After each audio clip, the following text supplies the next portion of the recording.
Welcome to Memphis Machine, a Muddy Pig production. I'm Jonathan Bass. And I'm Carl Casperson, and together we're looking to show off the creative sights and sounds of Memphis, Tennessee. Amen. In this episode, we talk to Jennifer Hall Burris, a.k.a. Crown Vox. Crown Vox. If you have had any thoughts of unleashing the artist within you, I think Jennifer has some great insight to the hard work, the dedication, and the payoff for pursuing that. You know, I've spent a lot of years being a sideman, playing a ton of cover tunes, and I enjoy all of it. There's a little artist in me trying to creep out, I think. Creep out? Is that the right term? Crawl out? Jump out? Anyway, Jennifer has done it. She's accomplished the difficult task in pursuing original and quality art in her music. Put your ears on this, see what you think. Would also like to thank our sponsors for this podcast, making it possible. Snakebite Company, makers of the original Snakebite bottle opener and Mamba Bar. You know, you need to see what the Mamba Bar is. Nothing like having a good solid piece of steel in your hand. 100% made in the USA. Snakebite loves making products and apparel for the happy hours, after hours, and weekends. When it's your time to relax and be yourself, check them out at snakebiteco.com and on Instagram, Twitter, and Facebook at snakebiteco. And who else, Carl? Well, you know, Redwire, they inspire. They are experts in audiovisual design and installation in the Mid-South. Redwire Audio Video specializes in the design, installation, rental, and support of high-quality and affordable custom audio, video, lighting, broadcast, and control systems for worship facilities and large public venues. You can reach out to Redwire for your audiovisual needs at redwireav.com. And, of course, our beloved Ernestine and Hazel. Ernestine and Hazel. I got to pause. That was impressive. All in one breath. I know. Your coffee's very good this morning, I have to say. Wow. Yeah, that's Speaking of coffee, you will not get a cup of coffee at Ernestine and Hazel's unless you ask Karen very nicely. But mostly, it's about the beer and the Soul burgers. Soul burgers. Seriously, you've got to come out to Ernestine and Hazel's. If you visit Memphis, it's right down the street from the Civil Rights Museum. It's haunted, it's scary, it's delightful. What is it? It's at the corner of G.E. Patterson and South Main, and we play there every Sunday, 8:30 to 11. Come on down, check it out. Welcome, Crown Vox, a.k.a. It's not my name. You're pointing at me. Jennifer Hall Burris. Start again. Do you want everyone to? I guess, is that cool for everyone to know? Yeah, I'm cool. Yeah, you're cool with both, Jennifer. Yeah, Crown Vox. Welcome to Memphis Machine. Been looking forward to this interview for a while. Our paths crossed briefly back in the day, right after I moved to Memphis. Are you a longtime Memphian? Kind of. I've lived here longer than I've lived anywhere else, pretty much. And how long would that be? About 7 years. Okay. 7, 8 years. Yeah, I've got 6 on me. Yeah. An honorary Memphian. Yes, I'm coming up on 8. Yeah. Yeah. So I think, and I finally crossed the threshold to where after I moved here for an initial dream that crashed and burned, and I thought I was going to leave, and I didn't. And so now I've finally come to a place where I'm like, I think I like Memphis after all. I do. I right? like it. There's something in it that resonates with my even if something kind of hits me upside the head, I'm rooting for Memphis. I think that's the attitude where I really embraced and arrived at, where it's like, yeah, I want Memphis to win, and I'd love to be a part of that. Yeah, absolutely. And you're definitely carving away. Thank you. So man. let's maybe we'll get to some of the jazz hits we got to do, but let's start from the beginning of your development as an artist and bring us up to date, but start from the top. Yeah. Oh gosh, from like childhood. Well, if something from way back there happened to like Alabama, right? No, I actually, my dad was a musician and my brothers. I grew up in a musical household, but I didn't do music at all. Like I was very intimidated by it because I thought they were pretty. I mean, they're pretty good. My brother's an amazing, brilliant musician. So I was kind of intimidated. Mm-hmm. And so I didn't do it for a long time. It wasn't until I think I was 24? Yeah, I think maybe 24 is when I decided I was ending marketing school and decided I was going to try my hand at doing the Jen and Levin bit. And that's where we crossed paths. It was a duo, right? Yeah, it was a duo. Yeah. Awesome. Yeah. And actually, a friend of mine had seen you sing, and he thought you were fantastic. Ah, well, that's very sweet. And that was you just pretty much right out of the gate, right? Yeah. No, I had never sung in front of people before. It was passionate about it. I was like closet passionate about it. Like I would sing in the shower and I'd sing in my car and like I would really feel that. And then I was just horrified at being like observed. And so I would never do it for people. I was, till like my friend drugged me out. They started like doing karaoke. And then I kind of was like, Karaoke. I know. That's I wish awesome. I had a more No. but then, and then like I just kind of, and I think I was 24. I was like, you know what? I'm going to go for it. I'm going to try it. It's funny. One of the very first times I ever sang on a stage, this is a true story. My boyfriend was a musician at the time. And he was like, Jen, you have a really good voice. Why don't you get up on stage and sing a song with me? And I was like, I don't know. I'm really scared. And so it was like the very first time I ever sang in front of people. I kid you not. We get through the first song. We start the second song. And it's a bar in Tuscaloosa, by the way. They cut the sound system off, and they paid us to leave. I'm not joking. That's for real. That really happened. Yeah. Wow. And then I was like, well, it's got to go up from here. Wow. I was like, that's a nightmare. And so that was my start. I was like, can't get any worse than that, Awesome confirmation. Gee whiz. You're in Memphis. You get done with school. You're starting to sing. How'd you meet Adam? Facebook. Facebook. Everything was so strange with that. Had it in my head. I was like, look, I'm going to do this thing. And so I had recently acquired Logic on my computer. Yes. And I uploaded an instrumental of The Girl from Ipanema.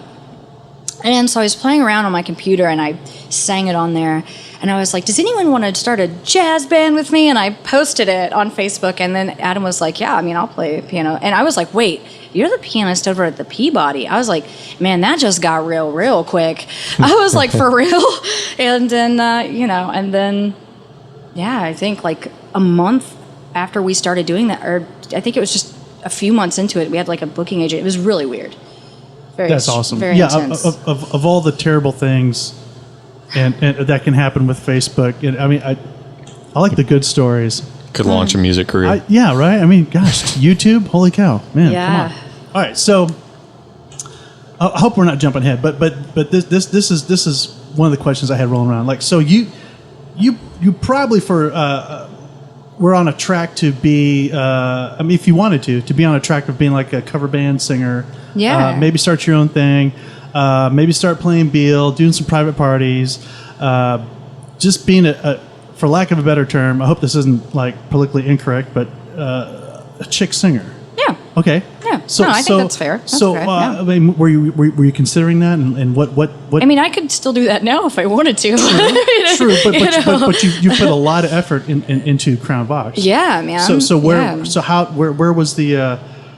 Was there a moment where you said, you know what, covers are cool, but I'm doing this? I want to be very careful because I want to say something really quick. I think that chick singers are badasses, and I think that if that is what you're passionate at, please, girl, do that. That is not.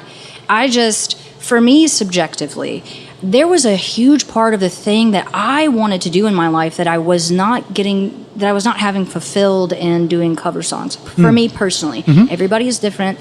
I had this little nugget of an idea that I really wanted to manifest, and I knew that if I stayed in. Because it's so tempting. Here's the other part. When you're doing cover songs and stuff like that, you're playing music that people want to hear, and it brings them joy, and man, they're having fun and they're dancing. My music isn't like that now. It's very different now. And so there is a gratification that you get in that, and it's just a different world. And I just think that I love that world, but I was like, man, I feel like something else is calling my name, and I gotta go do that. You know what I mean? So No, and also the term chick singer is a very antiquated. The first time I heard that was in L.A., and that was like It's okay. Chick singer. A very what would you call it?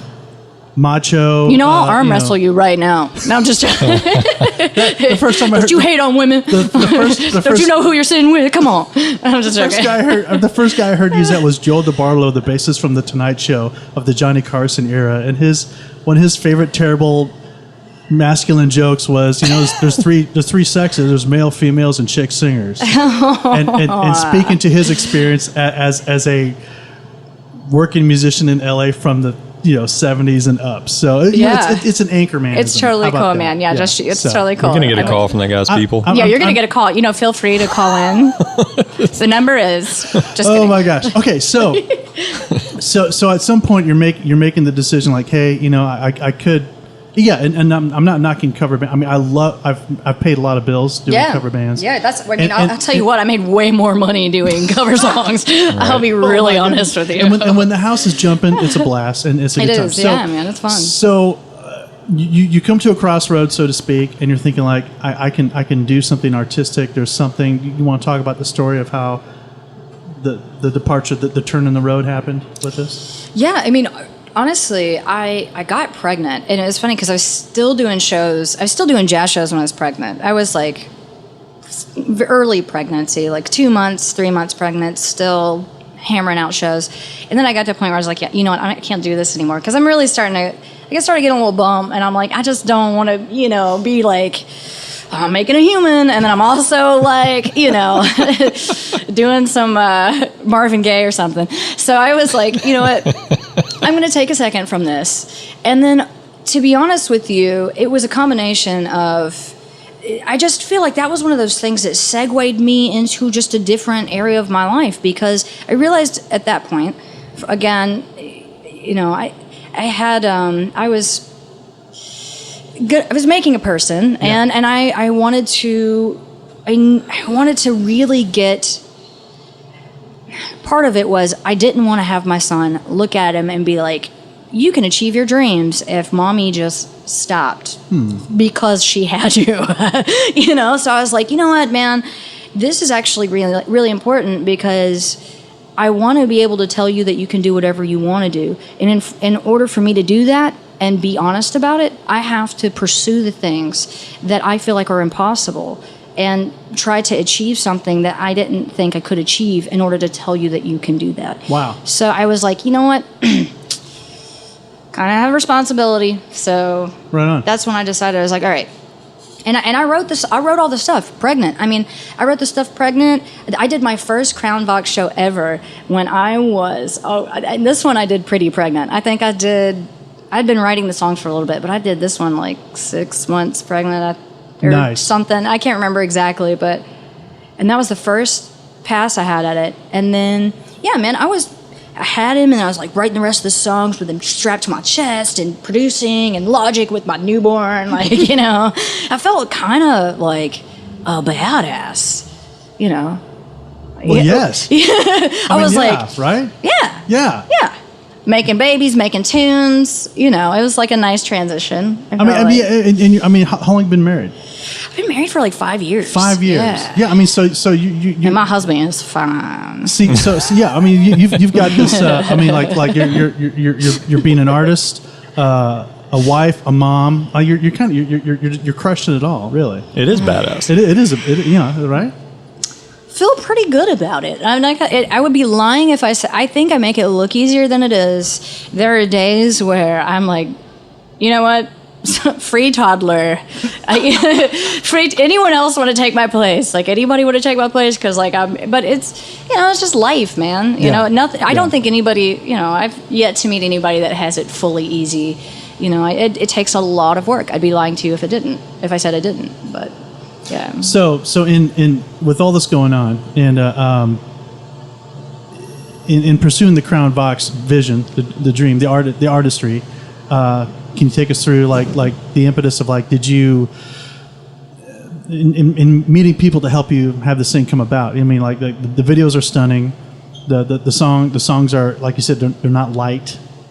It's not light poppy. I mean, you got some heavy things happening here. Oh, we've got heavy content in there. Yeah, and a great Memphis artist, Robert. Robert Fortner. Oh my gosh! Isn't that man a Viking king? We got to put Good we Lord. got to put a link up. I mean, his stuff is just stunning. All right, so can you tell us the story of like how this started to get momentum and growing legs and starting to actually happen? Man, I will be really honest with you. I can't even answer that question. Wow. It has been such a strange. It has been such a strange, super. I don't even know how to describe how. It's felt like everything has come when it was supposed to come and happen when it's supposed to happen. And I was able to meet every person that I needed to meet. I can't even describe that. I would be, again, lying to you if I said, oh, this is like this great idea that I had and I pulled it all together. And it was like, and then it was like from, this great presentation that I gave that these people wanted to. Man, I can't even say that. It really has been a little strange with how everything is aligned on this, and continues to align. I mean, it's just I myself am kind of still weirded out by it. So, to be honest with you, for people who might, I mean, we're going to link all the videos and everything in the show notes. But can you break down? Because I mean, Crown Vox is a multi-dimensional, thing. I mean, the music obviously stands alone. Yeah. But I mean, there's a story there. There's video. There's the music. I mean. Yeah, I wanted to fully communicate something. I think that I've spent about 10 years of my life pulling together skills so that I could craft a piece of art to make people understand something that I was feeling and be able to communicate that accurately. In order to do that, I needed to gain a bunch of different skills. It couldn't have just been music. It couldn't have just been visuals or fashion or producing music videos. It had to be a combination of all of those to fully communicate the idea. And I mean, it is a, it's kind of like we've built a bit of a world. And I want every aspect of it to communicate part of it. It all has a deeper meaning, and I want that all to communicate that clearly. When you understand what the project is, I think it makes all of the because if you don't have every piece of the puzzle right now, it seems a little odd and it seems a bit skippy, and I think it's supposed to be that way until you get, I'd say, the final piece of the puzzle, which will make everything click together and make the whole thing make sense.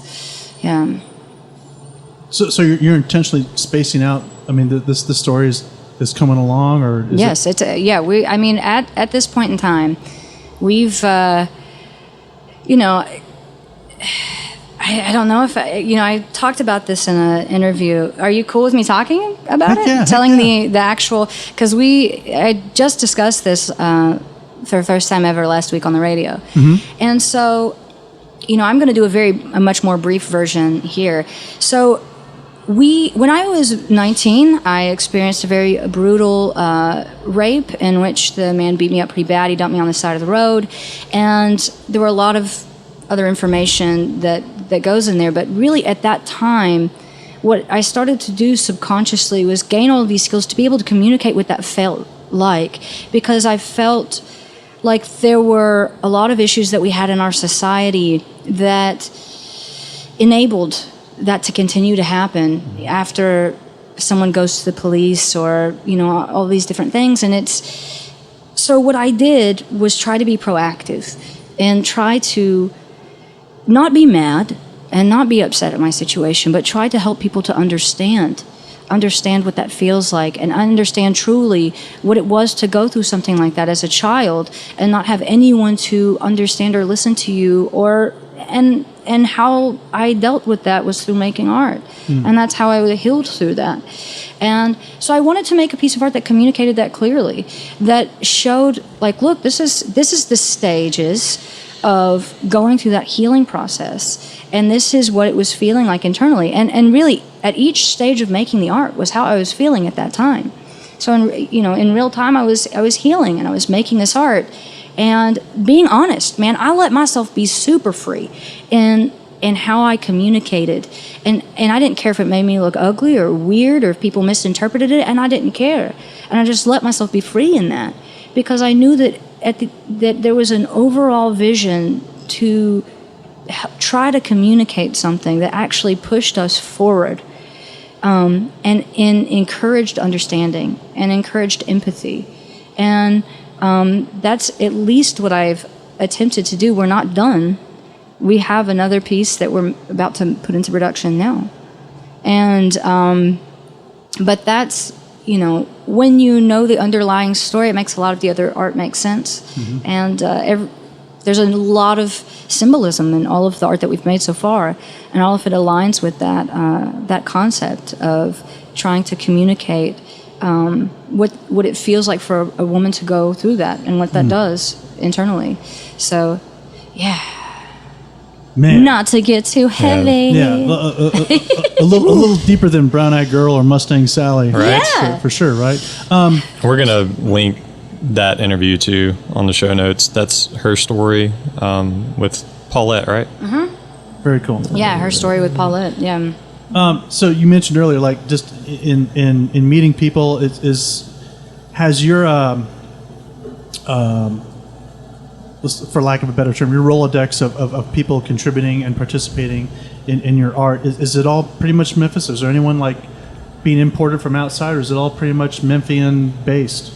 Kind of. Like, we've got, for the most part, it has been so far. Yeah. The only person that I've brought in, Matt Goodlett is this, he's a crazy, like, makeup artist, body painter out of Louisville. He came in to do a photo series with us called Apotheosis. Actually, that's a lie. I went there. Sorry, blanked on that. And then he came in for the Crown Vox experience, so I've worked with him a few times. The guy I'm about to work with on this next music video, it's funny because they're both makeup artists. Billy B is a makeup legend. Uh-huh. Like, this guy, he is, I'm not saying that lightly. He is I cannot think of another person that is more a better makeup artist than he is. He's worked with Lady Gaga, Beyonce, Madonna. He really has he's had the Vogue cover so many times. He's probably he told me like we were talking about earlier with your friend, he's over it. He's like, man, he's like, I've worked with everybody I've ever wanted to work with. I've done everything I've ever wanted to do, and he's moved back home to be with his mom. Or I don't know if I'm telling his story. Maybe we shouldn't put that in there. But he's moved. He's moved back home, and he's from Mississippi, so he wanted to work with me on this next project, and I was like, "Are you serious?" Wow, awesome. It's just, man. Again, I can't even begin to describe how odd everything has been to align. Man, I can't. It isn't like I'm like, somebody come work with me, and then like putting up help wanted posters all over the city. Like, I don't know, man. I think the other part is that I work so freaking hard on these things. It doesn't just happen. I mean, I'm putting in hours. I'm putting in nights. I don't sleep. I mean, leading into music videos, man, I don't sleep for a month.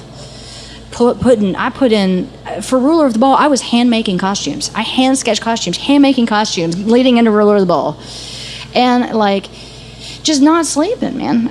Writing the thing, making sure everything's organized. I put an enormous amount of work going in, and I think people, at least, they see that and they respect it, and I think that they go, that's something that I'd like to be a part of. I mean, it's stunning. I mean, And while we're calling names, I mean, like, produced by Elliot Ives. I mean, David Porter. Dude, yeah. Okay, Selected, yeah, let's name drop. Let's just name drop all over the place. You know what? I'll be honest with you. No, Elliot Ives, if you don't know who Elliot Ives is, you should Google him, because he is one bad fella. Mm-hmm. And David Porter, if you don't know who David Porter is, you're not from Memphis, you need to do yourself a favor and Google that one too. And, it's really been, again, man, I've been doing this like 6 years. I just can't even, it's weird. It's freaking weird to me. Yeah, I mean, but that if I sound like a broken record, but I mean, the dramatic turn from like, meeting you, lounge, cover bands, whatever, and all of a sudden, boom, like, and I mean, just not like heavy levels of art, not just You you know, want me to be honest with you? I'm a pop singer. Well, sure. The real reason is I wanted to do something honest. I was tired of living up to the idea of what I thought I should be as a woman. And that I was tired of that. And I wanted to make something that was real and that I meant. And again, man, I didn't want to just sit on pianos and be pretty. I didn't want to do that shit. I did want to do that shit, and I liked it. Can I cuss? Yes. Okay, good. Sorry, because I've got a mouth to say that. And I did want to do it, and it was fun when I did it, but I realized that there was an emptiness in me when I was doing that, and I wasn't fulfilled as a human being. And I was like, man, I want to do something that says how I truly feel. And then that's when we just, the sales, we shifted the sales opposite direction to the max. Mm-hmm. Yeah. What does your husband mention? Like how being the observer, the close observer in all this, what's his take on it so far? I think he's incredibly proud of me. I think, man, it has taken, I would be lying to you even if I said I was comfortable in doing some of the things I've done with Crown Vox. I've been very, my husband knows the full vision for everything. Oh. And he's given me pep talks going into some of this stuff. And I'm like, man, I don't want to do this. Like, I don't want to do this, man. And people are going to think I'm weird because they don't know. They don't understand. Like, I don't know. I don't want to do it. And he's like, man, you got to think long term. You're okay. You're going to be fine.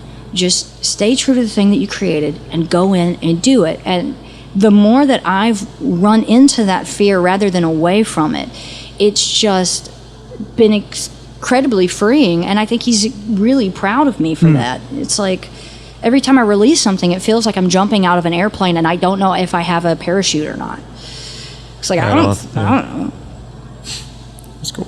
It's horrifying. It's absolutely horrifying every single time, man. And I think he respects that, and that's kind of cool. That's so fantastic. If I can just real quick, you said man, people are going to think this is weird and all that. So are there any common misunderstandings about what's going on with this thing? What do you hear? Well, I think some of them. I think some people thought I was a witch and thought I was a devil worshiper. Oh, because any woman really wearing black and with dark eyeshadow on obviously worships the devil. Does she float? Does she float? And the witch. The contacts. The contacts. Yeah.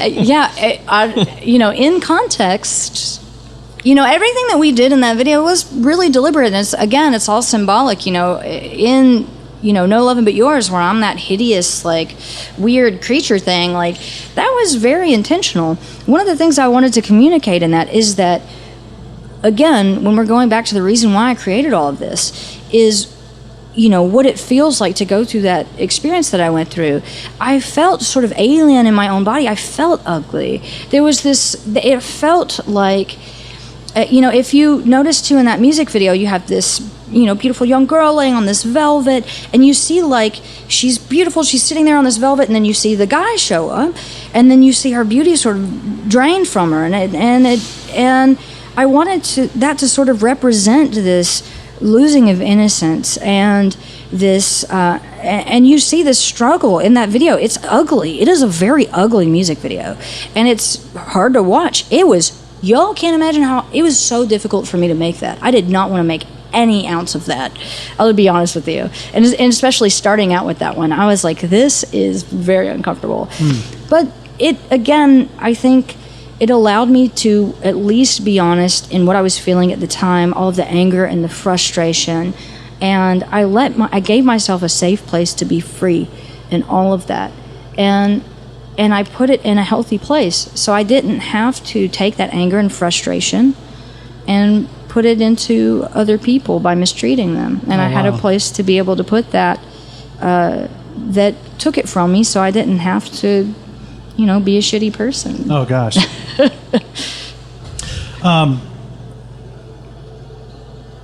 Heavy interview. No, yeah, this is right? You didn't know what you were signing up for when you asked me to come here. No, this is good. So, how part of part of the sufferings that, like, I know mixing engineers go through is knowing when is this mix over. Yeah. You know, like at some point you just have to stop. You know, if you feel like enough of the variables, enough of the things that annoy me are less, and enough of the good things of this mix is good, and I can now stop and walk away. So, like, you this was like you don't have a history of cutting videos. You don't have a history of production on this level per se, right? I mean, like, you literally, like you said, this you put some passion and vision into an artistic endeavor, and all this thing, like you said, caught sales. So how do you feel about so far? I mean, like, how am I even asking the question here? Like how are you feeling about the thing so far? No, I mean, honestly, you know, in order for us to actually execute this, I've had to do about 50 jobs that I've never done before in my life. Okay, such as?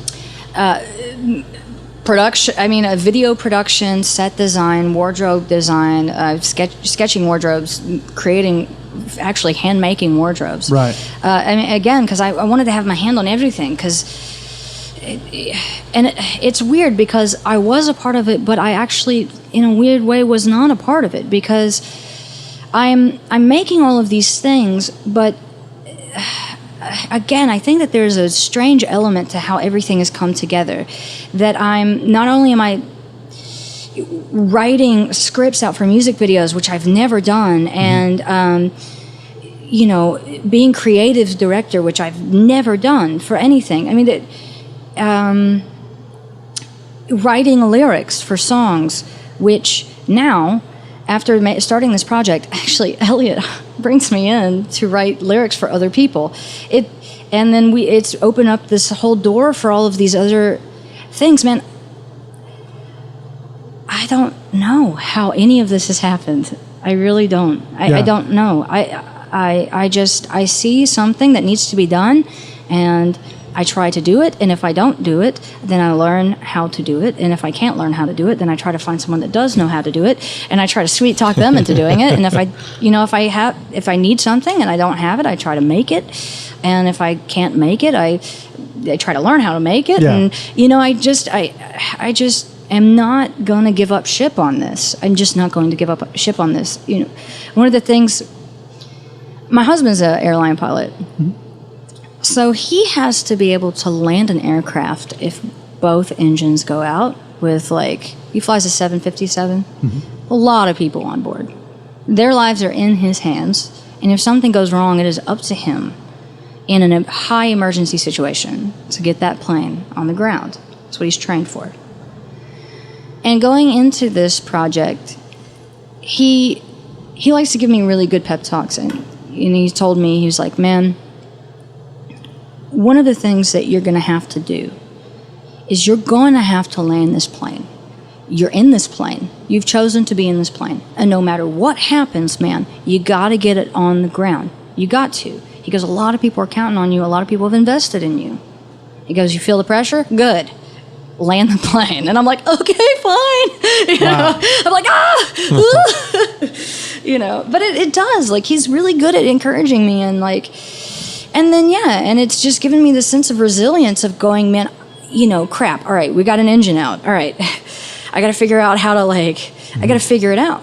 Because crashing isn't an option, Right. How does this all translate to your live, your live performances? Well, you've got your video expression, and how do you now see Crown Vox moving on, continuing with the live? Yeah, so it's funny because I was working with someone who was running all of the stems, and it's very some of it's very electronic, cinematic, so we were doing it just electronically. And I had someone that was running all of these things for me, and it's funny because he actually was at a place in his life where he's like, man, I'm actually in a tough spot, and I can't do it right now. And I was like, well, I've got a gig on the books, and it's in 2 weeks. And so you know what I did? I learned the program, and I ran that shit myself in the 2 weeks. And I was like, man, I won't let I'm like, dude, there's no out. I've got to learn it. And so, and now I run the program myself, which actually Feels really empowering. Feels pretty damn good. So I'll be sitting in there cueing all my stems, and I'll cue all my vocal effects and cueing all that stuff, and I like it like that. It's kind of fun. So did you know? I was going to ask about if there was a process, but apparently it's just everything you've said is just like flying by the seat of my pants. You're just like the process is I have to learn this. I mean, yeah. I mean, to me, I'm a problem solver as a human being. I'm like, okay, what's the problem? How can I solve it? Yeah. Problem solved. Cool. Right. Next problem. And eating an elephant one bite at a time kind of person. And it's been pretty effective for me so far. Do you like the term entrepreneur? Do you consider yourself an entrepreneur? I mean, I would if I was making money. Dude, I'm in the. I'm just joking. No, we do pretty well. We do okay. We're selling stuff on iTunes, and we're selling. It's hard, man. The music market is very different than it was 10 years ago, even. Mm-hmm. And I'm very pleased with it. I will say, I think I'm an entrepreneur. Yeah, I think so. I think so. Yeah, so what about so you're into fashion a lot, right? Yeah. I mean, so is that, I don't really want to get away from Crown Vox and the music since no, cool. This let's is totally, let's break basically away. a music podcast. But, I mean, how do you, is there going to be a connection? What's going on with you in fashion? Oh, with me in fashion. I love fashion. I'm being encouraged right now to actually make my own collection, design my own collection for Memphis Fashion Week. I don't know if I'm going to do it or not yet. I don't know that I have that. Moving into this next music video, I don't know that I'm... The truth of the matter is I've actually already sketched it and designed it. I just don't know if I'm going to have the time to implement it. So that's a possibility. I also am kind of doing some styling work for different things. Styling. Meaning? I love fashion is another way for me to kind of like. I feel like I'm an extremely creative person. If I don't get it out, then I go like I'm a total whack job. So like I get up in the morning and I'm like, man, what can I do today to make myself feel creatively satiated? And I feel like fabric is a way for me to do that. So that's and those rivers probably in your mind. I mean, music and fashion. They just. It's like jazz. No, Iris Apfel said that fashion's like jazz. Yeah. She's like, you're getting ready, and you're just kind of like, I understand that kind of in a sense. You get to have fun and be spontaneous, and there are people say there are rules, but there really are no rules. If you. I don't know. I really enjoy it. I'm really passionate about it. And do I think it's important? No, I don't. I really don't. But you like it. There are a lot of things in the world more important than fashion. But I like it, and I'm passionate about it. Yeah. Oh, and please don't give phone calls on that one either. Y'all gonna get mad at me? Phone calls. No.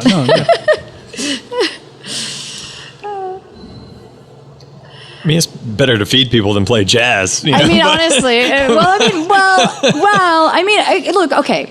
It's. I think it's imperative for the human spirit to have beauty in the world, yes. right? I really do. I think that that's imperative, and I think that that there's nothing wrong with enjoying that fully, and exactly. I let myself enjoy that fully. But if it's a privilege, and we should acknowledge it. It's a privilege, right. and it's a luxury, and I think that is not to be forgotten, and I think that is something that I'm very aware of, and right, yeah. That's pretty. That's a fairly wide spectrum of expressing. Like you're talking about a theology or a philosophy of aesthetic. We're human beings. We like design. We like things to look a certain way and that function, and how you can. It can be delightful and light, and it can also be super heavy and mournful, lamenting. I mean, you're experiencing all, aren't you? I mean, like you're taking in the highs and all the lows. I try to keep my eyes open and try to stay objective in the, you know, I don't know how philosophical you're going to get. You know, I love philosophy and I love psychology, but I think that, you know, I try to keep my eyes open and keep my self a little objective. One of the things that, you know, I'm going to say something that I appreciate about myself right now. Yes. I can see beauty in just about anything, even something awful. And I don't know why that is, but I've tried to take that, and I think that, again, is the undercurrent of my art, is trying to take something that's awful and traumatic and tragedy and turn it into something beautiful and something that can be appreciated as art and not pitied or I don't know, something that oddly enough is kind of like celebrates the human spirit to overcome, or, you know, the ability to overcome. And, you know, this is a theme that we're kind of getting again, is there's sort of the phoenix rising out of the ashes. And I think that you can't have something rise from the ashes if you have no ashes. And so I've learned in my life to be grateful for the dark times and the suffering or trauma or whatever it is, because that gives me the opportunity to then get out of that. Yeah. And fight my way out of it. And I think that, so I don't know. Something that I don't know if it's a unique perspective to me, but I do. I think that that beauty can be found in just about anything. Let's say amen to that. Amen. Yeah. A rousing amen to that. What are your hopes for Memphis? Man, I love this city so much, and I don't say that lightly. I believe in Memphis, man. I think that one of the reasons why I love it here is because it resonates with me as a human being. I think that there's something really beautiful about it, but something very broken about it. And I think that is why I don't want to leave. But I want to be able to take the broken, because I got high hopes. I'm going to be honest with you. I've got, like, you know, I want to see people in this city take their brokenness, take their suffering, take all of their trauma, and I want to see them be able to transcend their experiences in a way that ends that cycle so that they don't have to pour their suffering into other people, and that they can rise above their suffering in the same manner that I did, and I show them how I did that. Because I believe that we as human beings can grow and we can do better than we've been doing. And I want to see that for Memphis, man. I want to see us, because of the darkness that's lived in this city, come out of that darkness glorious, stronger, and better than we've ever could have possibly been without that darkness. And I believe that is possible. That's lovely. Preach. Yes. And then I might go into preaching. No, just joking. Just joking. Jonathan is a Methodist, so. I mean, musically speaking, yeah. I mean, it's almost. Anytime I have thoughts of leaving, it's almost like it would just be like running away. Yeah. From my problems. Or whatever. just stick it out. Yeah, man. And you know, I don't want to give up on this city. I think that we can, you know, it's like we're a big dysfunctional family. Like, you know, like, it's one of those things, like, we hate on each other, but if anyone hates on Memphis, we're like, F you, Nashville, you know, like, you know what I mean? Like, we're like, come to Memphis and, like, you get messed up, you know, like, we have, in a weird way, you know, like, we work each other pretty hard, but we also will stick together if anyone comes after us. And that's collectively what I've experienced. So, I don't know. I love Memphis, man. I think that we are on an upswing anyway. It seems like it, and we are up in Nate's bar. Nate's bar up on top of Ernestine and Hazel's. How y'all doing? Hey guys, how are you? Good to see you. Before we cut loose, are there any other artists? I mean, we talked about Robert Fortner. Yeah, Robert Fortner. I follow him on Facebook. His art is just, it messes me up. Holy cow. Pretty heavy, man, and but it's also beautiful. But it's also beautiful, gosh. and I think again it's also very honest, and I appreciate that so much in another artist. Not everything has to be pretty. Yeah. And there is a lot of darkness here, and I think he is very accurately capturing that, and I love it. Like I love the honesty of it, and he's a really cool guy. Yeah. I like him a lot. Who else is hitting your radar?